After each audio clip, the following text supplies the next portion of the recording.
Olá, é um prazer estar com vocês aqui. Para quem não sabe, 13 de maio é a comemoração de Nossa Senhora de Fátima, portanto, eu me chamo Maria de Fátima por causa deste dia. Como uma boa portuguesa, 13 de maio, dia de Nossa Senhora de Fátima. É um prazer estar aqui com vocês e antes de eu começar a responder as perguntas, eu quero explicar para vocês a novidade que nós vamos fazer com o chat. Então, assim, os primeiros 30 minutos do chat estará fechado para perguntas. Eu estarei falando sobre um tema, não é? E esse tema, por exemplo, o próximo será o destino das pulsões. E a outra meia hora, das 5h30 às 6 horas, ele vai abrir para vocês fazerem todas as perguntas. Mas vocês vão ter a oportunidade de ter realmente um reforço na aula e meia hora de perguntas. Depois as perguntas sobem para o YouTube. Na próxima quinta, dia 16, também, às 11 horas da manhã, vocês vão ter meia hora sobre livre associação e meia hora para fazer perguntas, ok? Então, o chat hoje é normal. Então, dia 16 começam as perguntas e dia 20 começa o chat com metade, um tema e depois perguntas, correto? Então, hoje eu vou responder as perguntas que estão aqui, tá? Depois vocês vão ver isso que eu estou falando lá no YouTube. E depois, quem quiser o meu WhatsApp, no início do curso, há lá uma entrada que explica para os alunos como o curso funciona. E lá estará sempre postado o WhatsApp da Fátima Mora, tá bom? Então, vamos lá. Boa tarde, Samira, Rossana. A Samira pergunta, será nesta semana o chat com as técnicas de manejo? Não. As técnicas de manejo é um curso que eu estou montando. Né? O que eu vou passar é assim, eu vou repassar todas as aulas do curso de psicanálise que forem da minha área, fazer um reforço para vocês. Quando for a área de outro professor, ele virá fazer esse reforço, tá? Mas as técnicas de manejo e escuta é um curso à parte que eu estou montando, ok? A Samira diz. Muito bem, Samira, nós temos também a Valquíria, a Renata, o Wagner, o Vinícius, tudo bem com vocês? É um prazer tê-los aqui. A Samira pergunta, professora, o analisando, tendo a consciência da problemática do complexo de Édipo, dependerá dele a elaboração para que a análise tenha êxito ou o psicanalista poderá fazer algo mais? O psicanalista sempre pode fazer muito mais. Eu apenas me referi ao fato de que o complexo de Édipo, para a psicanálise, ele é absolutamente básico ser elucidado. Mas isso é apenas um quesito. O psicanalista precisa fazer muito mais do que isso. Mas, Samira, é assim. Primeiro, nós, psicanalistas, precisamos entender o complexo de Édipo teoricamente.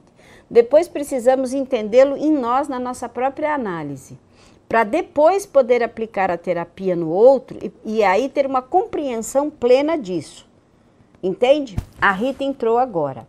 O Wagner disse, eu não sabia que tinha chat. Chat não é às quintas-feiras. Chat é às segundas. Nas quintas, nós vamos ter uma complementação das aulas que vocês já assistiram, com meia hora, das 11 às 11h30 da manhã. As matérias que me forem pertinentes, eu vou fazer um reforço nessas aulas, né, para quem puder. E depois vocês têm meia hora, das 11h30 ao meio-dia, para fazer perguntas. Tanto as perguntas do chat quanto as perguntas da quinta-feira vão subir para o YouTube. Certo? Então, vocês têm a oportunidade de poder ter uma explicação a mais da matéria que já foi explicada no curso online. A matéria que for pertinente a mim, eu farei. Se for pertinente a um professor que eu não saiba a matéria, esse professor virá fazer isso. Compreenderam? Nós vamos falar isso semana a semana para vocês. Claro, podem haver feriados, pode haver dias que a gente não pode por alguma razão. Vocês também vão receber o e-mail, tá bom? Qualquer dúvida, pode perguntar de novo.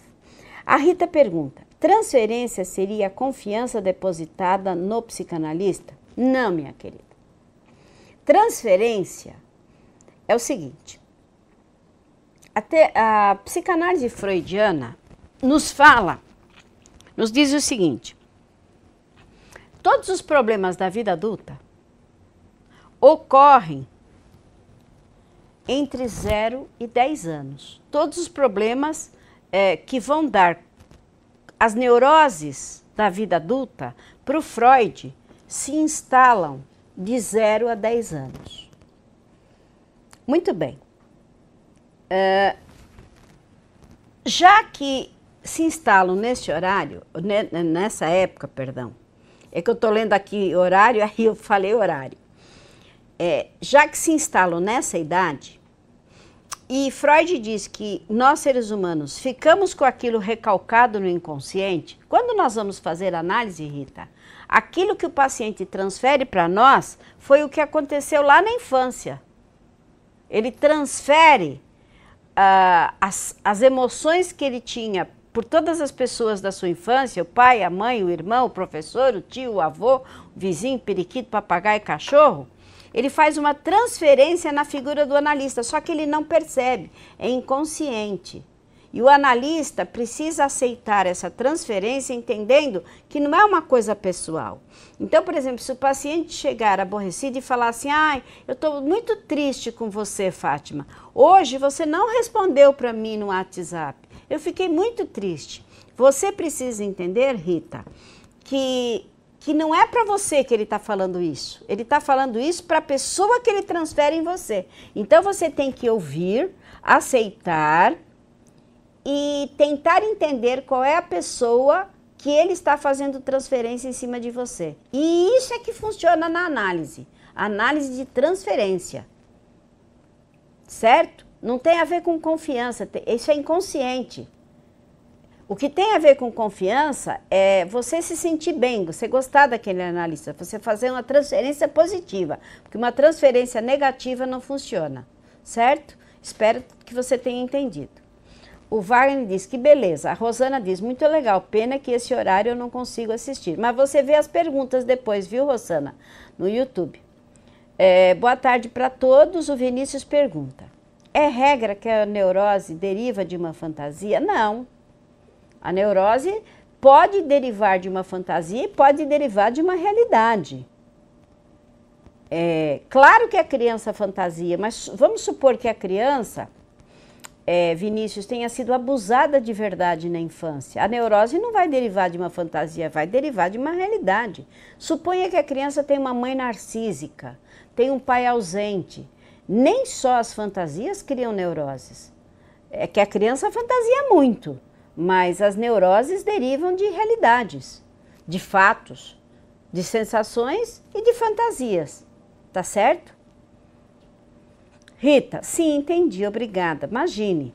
A Valquíria, professora, é normal nos identificarmos com a história do paciente? Isso seria contra-transferência? Olha, Valquíria, se você não falar nada para o paciente que você está se identificando, é uma contra-transferência, mas não tem importância. O que você não pode é manejar a contra-transferência.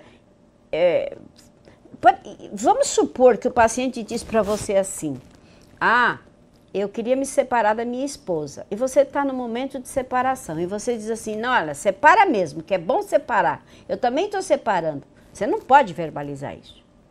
Não pode. Então, você teria que perguntar para o paciente, mas por que você quer se separar? O que está acontecendo? Entendeu? Sentir é uma coisa, atuar na contratransferência é um problema. Então, quando houver contratransferência, quando você se identificar com o paciente, você pede uma análise para o seu analista, que por acaso sou eu, e o seu analista vai lhe explicar o que fazer com esse paciente. Por isso que vocês têm que fazer supervisão clínica com o analista de vocês, porque ninguém melhor que o analista para entender o que vocês estão passando. Entendeu, Valquíria?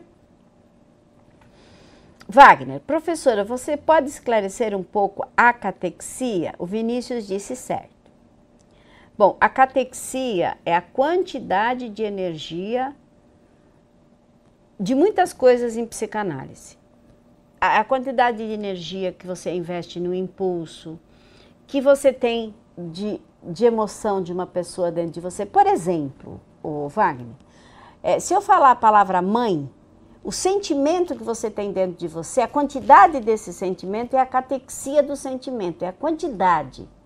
Não é a qualidade do sentimento, é a quantidade, o quanto de energia. Por exemplo, se vier assim amor, então eu tenho muito amor pela minha mãe. Se vier saudade, se vier raiva, enfim, é a quantidade energética que nós temos dentro de nós relativo a pessoas, objetos ou situações. Então, assim, se eu tiver muito ódio de um time de futebol, eu tenho uma catexia imensa negativa em relação a X time. Quantidade de energia ligada a emoções e sentimentos, tá bom?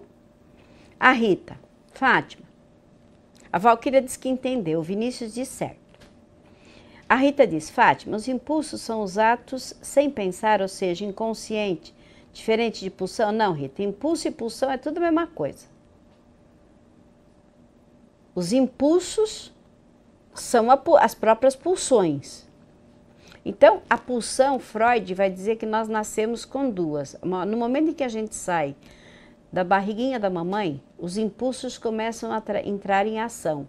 O impulso sexual de vida e o impulso agressivo de morte. Sexual não quer dizer sexo genital e agressivo não significa violência, certo? São as pulsões ou os impulsos que nós nascemos com eles. E eles não têm pensamento, eles são parte do id, eles são por desejo. Então, a pulsão é algo que você não pensa, é algo que você sente. E o papel da psicanálise é exatamente, e do psicanalista, fazer com que o paciente consiga sentir esses impulsos, perceber esses impulsos e dar uma nova direção para esses impulsos. Por exemplo, com o mecanismo de defesa da sublimação, ou outras formas, não é? Amenizar esses impulsos na medida em que eles tragam prejuízo para o paciente. Entenderam? Ou é complexo? Como a gente pode entender melhor as pulsões de vida e pulsão de morte? Wagner, você entende assim, você nasce com a pulsão de vida, que é a pulsão de vida e a pulsão de morte é a mesma coisa, é a mesma energia, a mesma catexia que é a libido. Só que às vezes ela toma rumos diferentes, né? Você vai usar essa energia para muitas coisas diferentes, para tudo na sua vida, tudo, tudo. É como se fosse energia, como se você se alimentasse e se você não comer, você não tem energia para viver. A pulsão é nata, tá? Sem ela você não vive, sem as pulsões, tá bom? A Rosa me pergunta, boa tarde, Fátima, os filmes para assistir como tarefa, teremos que escolher um deles para analisar? Explique melhor os principais fatores, explique um pouco os fatores principais para a análise do filme escolhido. Olha, Rosa, o filme, na minha visão, a minha visão é a seguinte, os filmes, eles são escolhidos de uma forma em que você possa ter temas psicanalíticos. Se você não tiver temas psicanalíticos, o filme não tem sentido. Então, como é que eu espero que você analise? Eu espero que você analise pegando o personagem principal, e aí você explique a psicopatologia, ou seja, a neurose desse personagem principal. Não adianta ficar explicando o filme inteiro, o conteúdo analítico, porque é muita coisa. Você escolhe o personagem principal e fala da neurose dele. É quase que uma sinopse, tá bom?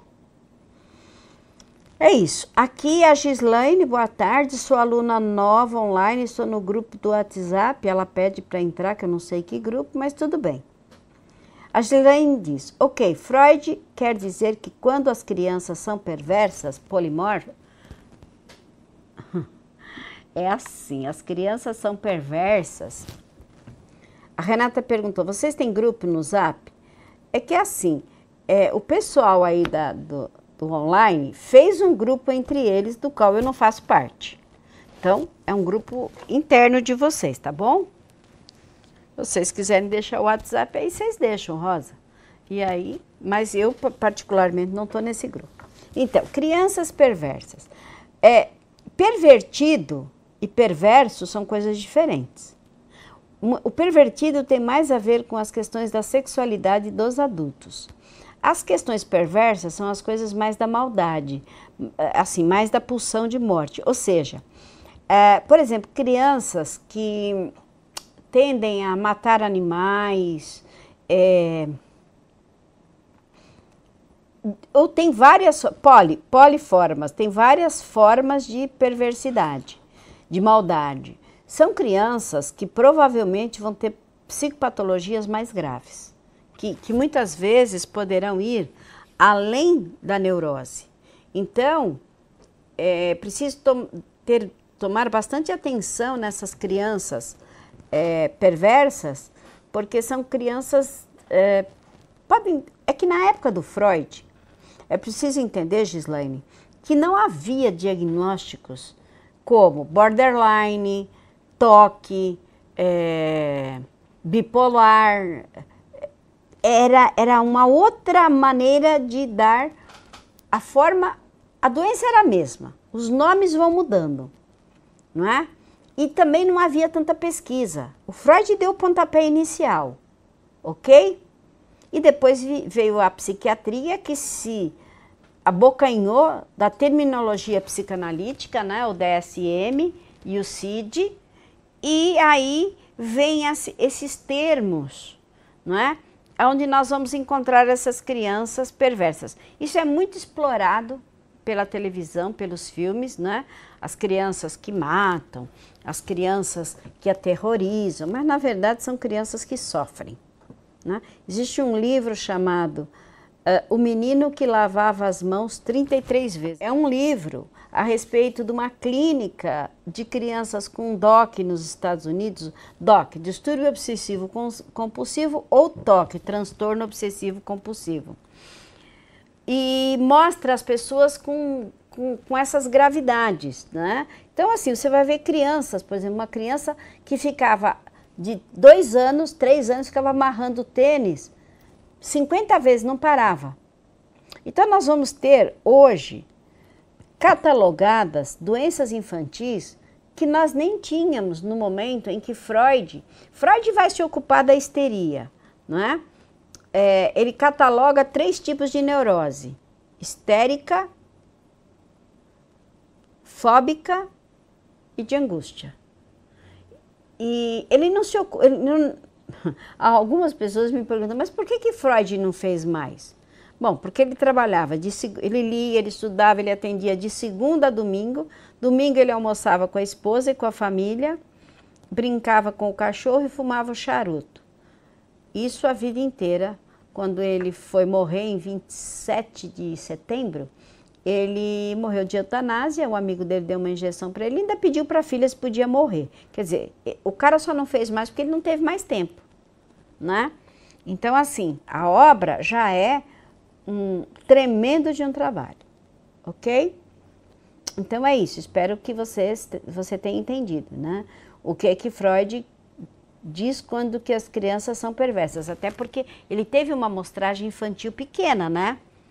Quem teve uma amostragem infantil melhor é a Melanie Klein, se você quiser, viu, Gislaine, e o Winnicott, que era um pediatra. A Melanie tornou-se psicanalista, era paciente do Freud, e ela aprofunda a obra freudiana quando ela fala sobre essas crianças. Entender crianças você tem François Doutor, Anna Freud, Melanie Klein e Winnicott, 4 grandes autores que vão falar muito bem sobre crianças, porque o Freud atendeu poucas crianças. O pequeno Hans, não é, que na verdade ele viu uma única vez, ele atendia através do pai. Então, assim, só que o Freud diz o seguinte: todo adulto foi uma criança. Então, quando eu atendo um adulto, eu estou atendendo uma criança, uma vez que o Freud vai dizer que todos nós ficamos fixados emocionalmente aos 3 anos de idade. Então, em todo adulto mora uma criança fixada. É mais isso que o Freud está se referindo do que propriamente as próprias crianças. porque ele tem os relatos dos adultos que falam de si quando crianças. Inclusive, na obra dele, ler as obras do Freud é um pouco complexo. A Dani diz, professora, poderia falar um pouco sobre o psi? Não entendi. Falar sobre o quê? O que é o psi? O que é uma criança fixada? Não, não é uma criança fixada, é um adulto fixado numa fase infantil. É assim, Vinícius, por exemplo, você tem um homem adulto que em determinado momento é assim, é pré-consciente. Já vou lá, Dani.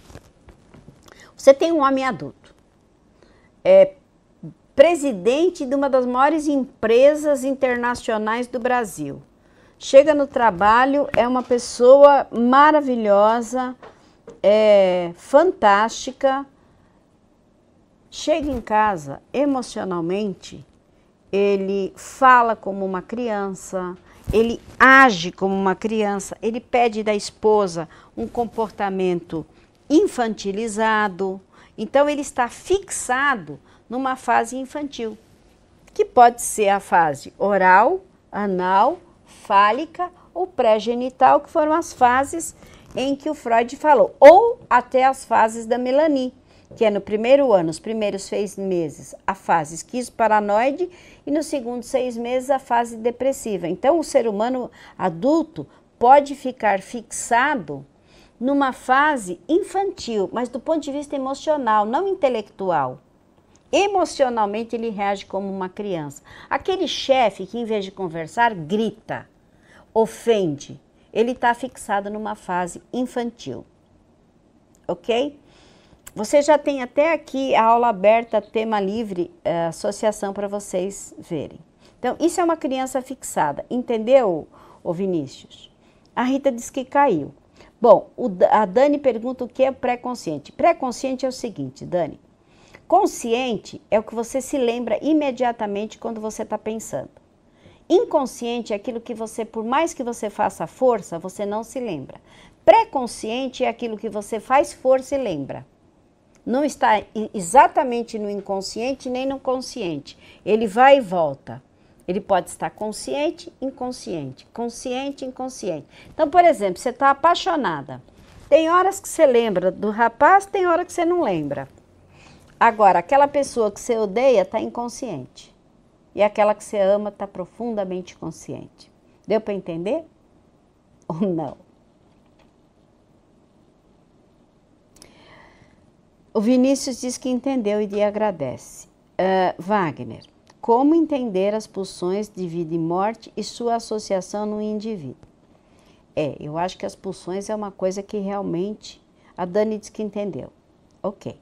As pulsões de vida e morte e sua associação no indivíduo. Wagner, é assim, fazendo terapia... Um dia desse um aluno reclamou que disse que eu fico falando muito que tem que fazer terapia para entender as coisas. Mas o que acontece é o seguinte, não fui eu que inventei a psicanálise. Não fui eu que inventei a psicanálise, mas por ter 42 anos de exercício da profissão, eu garanto para vocês que isso é real. Enquanto nós não fazemos análise, uma análise bem feita e uma análise de psicanálise com transferência, há muitas coisas que nós não conseguimos entendê-las. Elas estão longe do nosso alcance porque elas resvalam em alguma questão emocional. Não estou dizendo que é o seu caso, viu, Wagner? Eu estou falando geral, até para você entender quando você for atender seu paciente. Aquilo que nós não analisamos em nós mesmos, nós vamos ter uma dificuldade tremenda de entender no outro. Você veja, o psicólogo, ele não é obrigado a fazer análise. Ele é sugerido, ele recebe o certificado mesmo que ele não faça análise. Por isso, muitas vezes ele vai ter uma dificuldade tremenda e não vai conseguir trabalhar com psicanálise. Ok? E o psicólogo não é culpado, é a própria universidade que oferece isso. Então, quando eu estou te dizendo isso, Wagner, é por quê? Porque quando nós fazemos análise, nós sentimos a pulsão no nosso corpo. Quando nós atendemos um paciente, nós entendemos a pulsão perfeitamente. Ela é mais complexa de se entender intelectualmente. Então, como entender as pulsões de vida e morte e sua associação no indivíduo? Só fazendo análise e atendendo. É uma coisa que você precisa ir lendo, tentando assimilar intelectualmente, porque é difícil. Eu vou te dizer, Wagner, o primeiro curso de psicanálise que eu fiz, porque eu fiz vários, né? Mas o primeiro, não o primeiro curso, meu primeiro ano de atendimento como psicanalista, eu me senti com muita dificuldade, porque eu percebi, mesmo no estágio, que a teoria psicanalítica, na prática, ela acaba se modificando, como tudo na vida. Mas também entendi na minha análise as minhas próprias pulsões. Por exemplo, eu vou te dar um exemplo. Eu era uma pessoa extremamente agressiva. E como eu fui educada para não falar as coisas, não ser mal educada, eu me calava e desenvolvi síndrome do pânico por segurar isso, só que estava inconsciente. Quando isso se tornou consciente na minha análise, eu não passei a agredir as pessoas, mas eu passei a falar aquilo que eu pensava, sem ser de uma forma agressiva. E eu melhorei 120% nas minhas pulsões. Não sou mais uma pessoa agressiva. Às vezes eu sou uma pessoa impositiva, mas não sou agressiva nem violenta. Mas eu precisei passar por isso, né? Não sei se você me entende. Eu estou te dando um exemplo porque é uma realidade que eu vivi. Você diz, precisa de vivência para ajuizar com amplitude, não é? Exatamente, exatamente. É preciso saber qual é o nosso nível pulsional. Qual é a catexia das nossas próprias pulsões para conseguir entender a amplitude do outro, não é? Porque a Bíblia diz, você tem que conhecer amar a si próprio. Como é que você vai amar o outro ou entender o outro se você não se ama? Então, a psicanálise, ela propõe que a gente primeiro se ame, e nisso está implícito, primeiro se entenda e depois queira entender os outros. E é complexo, né? É nisso que Lacan é bastante brilhante. Mas é isso mesmo, Wagner, eu acho que você entendeu perfeitamente.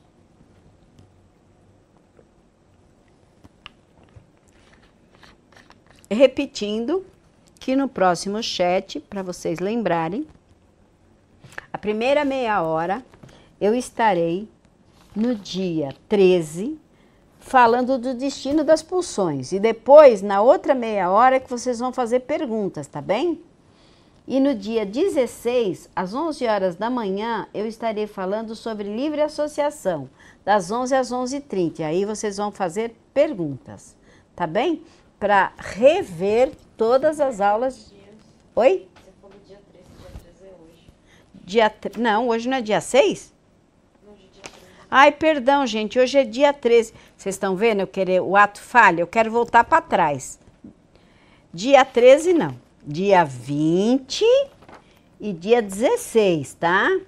Eu estou querendo voltar para o Dia das Mães, porque foi muito legal o meu Dia das Mães ontem. Tive uma crise hipoglicêmica, foi ótimo. Estou brincando com vocês, é que eu estou fazendo uma dieta aqui com Prot Whey, uma dieta para diabetes, e aí que eu apresentei diabetes, então eu acabei comendo menos do que deveria comer. Muito bom. É muito bom falar com vocês, vocês fazem perguntas de nível, isso eu acho excelente, significa que vocês estão interagindo com o curso, estão entendendo, porque eu digo, não é fácil aprender psicanálise, mas também quando aprende para sempre, isso é fundamental, e é uma profissão, seguramente uma profissão do século XXI, porque as pessoas estão cada vez mais adoentadas. Freud, quando fala de neuroses atuais, inclusive, ele fala das neuroses que a gente adquire no dia a dia.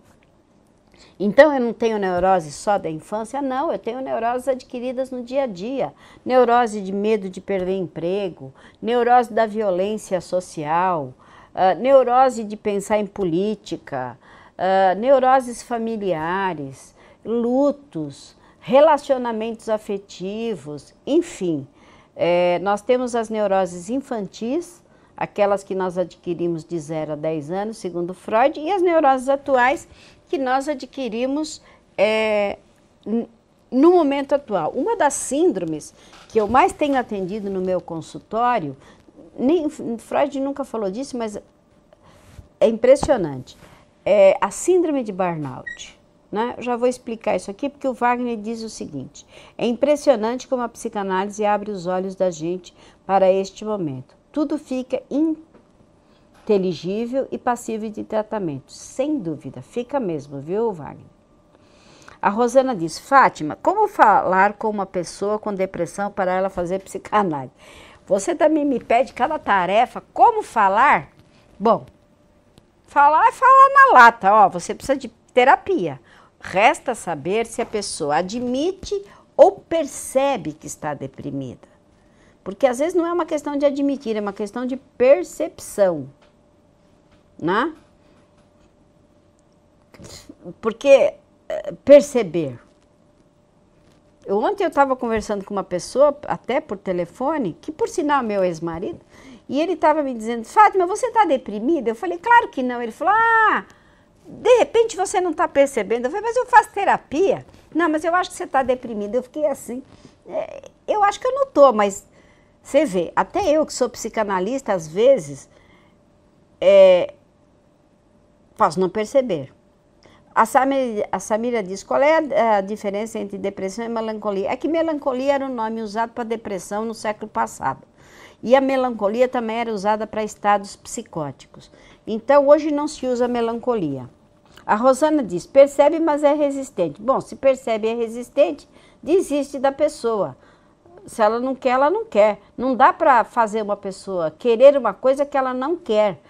E se ela é resistente com relação a ela mesma, ela deve ter um problema de baixa estima ou de autossabotagem, que é masoquismo. Ela quer se destruir, né? Porque uma pessoa, quando percebe que está doente, que nem eu fui ao médico, quando você percebe que você está doente, vai ao médico. Por que quando você percebe que você está doente psiquicamente, você não vai no psicólogo ou no psicanalista? Porque existe culturalmente um fator de vergonha de ter doenças psíquicas. Como se ter doenças psíquicas diminuísse o nosso caráter, o nosso valor, né? Eu posso ter câncer, AIDS, posso ter tudo isso. Mas se eu tiver depressão, pelo amor de Deus, o que vão pensar de mim? Eu sou louco. As pessoas são... Eu não gosto da palavra burras. Elas têm ausência de inteligência quando elas agem dessa maneira, né? Elas são preconceituosas. Então, a doença psíquica ainda sofre de um preconceito muito grande. Eu já tive paciente que me disse: eu prefiro ficar com câncer do que fazer essa terapia aí. Você diz que a pessoa se sente onipotente, mas isso é sua visão. Cuidado com a identificação. Você está dizendo que ela se sente partindo de que premissa? Na verdade, a pessoa pode não se sentir onipotente. Ela pode ter desconhecimento do processo, não é? E não dá para analisar sem terapeutizar. O Wagner pergunta: Fátima, podemos entender que um viciado em drogas, que diz que não tem força para se curar e sempre se lança às drogas, é alguém que busca a morte por pulsão? Exatamente, perfeitamente. Perfeitamente. É uma forma de suicídio lento. Porque as pessoas hoje em dia, sabe, Wagner, falam muito de suicídio. Mas daquele suicídio rápido.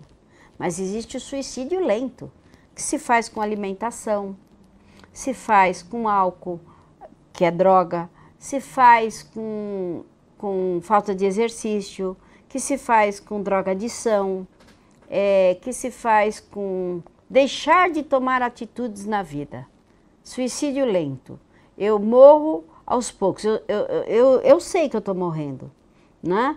Mas eu não tenho... A pessoa que diz assim, sabe? Eu desisti, eu não tenho mais forças para continuar. Não há mais razão, não tem mais solução. Muitas vezes, Wagner, eu até peço a esse paciente que procure uma religião.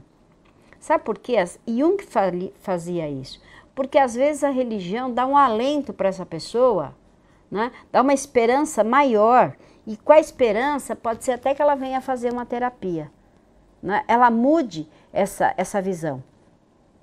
Porque o suicídio é o momento extremo. Uma pessoa que se suicida é uma pessoa que não sabe o que fazer com o tamanho do sofrimento que ela tem. Tanto o suicídio lento como o suicídio rápido. Então, é a pulsão de morte agindo, mas a pulsão de vida também. As duas agem juntas. Só que às vezes uma em maior intensidade do que a outra, tá? Então, assim, o tema suicídio, eu gostaria muito de fazer uma palestra sobre isso, porque eu tenho uma visão diferenciada. Existem vários tipos de suicídio. Suicídio lento, suicídio para chamar atenção, suicídio por masoquismo, suicídio por sofrimento agudo, suicídio por tratamentos errados, enfim. É um problema seríssimo que se dá pouca atenção social a isso. Hoje está muito em voga porque parece que há muitos adolescentes fazendo isso. Na minha visão não é assim, sempre foi assim, só que hoje nós temos mais mídias para divulgar as coisas. Então, quando nós não tínhamos internet, como é que a gente sabia, quando não tinha luz elétrica, como é que a gente sabia quantas pessoas se suicidavam? Como é que se fazia essa estatística? Entende? Então, é alguma coisa que não é de agora, sempre existiu, mas não se divulgava. O Wagner pergunta, a pulsão de vida seria uma espécie de instinto de conservação na pessoa? Sim. Ela continua tendo uma quantidade de instinto de conservação e uma vontade de morrer. Porque o suicídio é querer se matar e existe também a vontade de morrer. Mas o instinto de conservação permanece, mas ele pode estar completamente obstruído pelo sofrimento. A pessoa fica cega em relação a tudo, quando ela chega nesse limite. Esse limite, enfim, que é um limite que muitas vezes você fala assim, mas, poxa, eu estava com a pessoa em casa e não percebi. Não percebe. Não percebe mesmo. Até porque, para nós, aquilo é tão inverossímil, é tão impossível. Como é que a gente vai pensar numa coisa dessas? Tem cabimento a gente pensar numa coisa dessas? Claro que não. Nós só pensaríamos se nós estivéssemos na mesma frequência de pensamento dessa pessoa, com a mesma neurose, com a mesma psicose. Então, nós nunca vamos pensar essas coisas. Não é? Eu sei que é doloroso, mas nós, seres humanos, somos assim. Não é? Nós meio que pensamos no óbvio. Nós não pensamos naquilo que não é óbvio. É uma autoflagelação. É que a autoflagelação ela está ligada a outra coisa, mas não deixa de ser uma autoagressão, vamos colocar dessa maneira. Porque o flagelo não é se matar, é se machucar. Então o flagelo, ele tem muito a ver, Wagner, por exemplo, com as religiões, do tipo do Opus Dei que eu fui criada, que é assim, você, por exemplo, você bate com um chicote nas suas costas até sangrar. Na Bahia ainda se faz muita autoflagelação. Né? Muito ligado aos cristãos, aos católicos, de uma maneira, antigos. Ainda permanecem alguns e outros não, mas o autoflagelo aparece muito nos borderlines, eles se autoflagelam, mas é para diminuir a dor. A Gislaine diz, a pulsão de morte está a serviço da pulsão de vida. Então, como é uma energia só, dependendo daquilo que o paciente está passando, ele vai usar da energia da pulsão para uma coisa ou para outra, certo? Isso é muito relativo ao entendimento do que é a queixa do paciente. Tá bom, Gislaine? O Wagner diz, Fátima, o ego é interpretado por egoísmo fechado e as religiões propõem combatê-lo. O que você diz sobre isso? Nem todas as religiões propõem combater o ego. O ego é interpretado por egoísmo. Sim, eu sou egoísta. Às vezes eu não devo ser e às vezes eu devo. Quando eu tenho que ter autoestima, eu preciso ser egoísta. Até porque, quando você fala de religião, é preciso ver cada religião. É que quando eu digo o paciente ir para a religião, é quando ele não tem uma solução psicanalítica nem psiquiátrica, né? Se ele não tem, pelo menos dá a ele alguma coisa que seja um alento, mesmo que ele subjugue o ego, né? Agora, claro que na religião nós vamos combater o id, o superego toma conta e o ego é senhor do superego. O ego é sumamente importante. O psicótico está sem ego. O ego foi esmagado pelo id, pelo superego. O ego é aquilo que a psicanálise diz que é tão importante. O ego é ele que é a consciência. Portanto, o que vier do id e do superego é o ego que tem que saber e dominar. O ego é que domina as pulsões. O ego é a parte mais importante, é a nossa consciência. Então, se a consciência não for importante, imagine uma religião que não quer que a pessoa tenha consciência. A consciência é substituída pela consciência coletiva ou é substituída pela consciência divina? A consciência precisa ser, eu tenho que ter consciência de mim próprio e consciência do coletivo, é isso que a psicanálise pensa. Não sei se vocês entenderam. Nós vamos terminando o chat, eu preciso saber se tem mais alguma pergunta, porque senão vocês vão deixar a pergunta lá no suporte, não é isso? @sbpi.org.br. Se você quiser o meu WhatsApp, você também pode pedir, tá? A Rita diz, por que as pessoas falam, nossa, aquela pessoa tem um ego enorme? Porque existem pessoas, Rita, que são egocêntricas, elas querem ser o centro das atenções e elas não querem ser simplesmente, elas não são simples, elas querem ter uma consciência, elas sabem tudo, são os donos da verdade. Aí o Wagner diz, então por isso Jesus recomendar amar um ao outro como a si mesmo? Claro que sim. Eu não sou perita em Jesus, mas no mínimo ele tinha inteligência. A Renata diz, muito boa a sua explicação para o Wagner sobre não percebermos que a pessoa estava com depressão e se matar. Tive um aluno que se suicidou e vários professores ficaram se culpando por não ter percebido a depressão do aluno. Não há como, não há como. Eu conheci pessoas que se suicidaram e elas estavam, assim, horas antes, felizes, aparentemente felizes. Porque o suicídio ele pode ser planejado, ele pode ser por impulso. Então, ficar se culpando, claro, as pessoas têm o direito, afinal de contas a gente sempre fica pensando, mas o que eu podia ter feito? Todos nós, isso é humano, isso é razoável, mas nós não temos culpa. Olha, gente, é um prazer estar com vocês aqui, até a semana que vem, uma excelente semana para vocês, e lembrando que tudo isso vai subir para o YouTube, então vocês podem assistir novamente. Um beijo. Até a próxima semana. Tenha uma excelente semana. Tchau.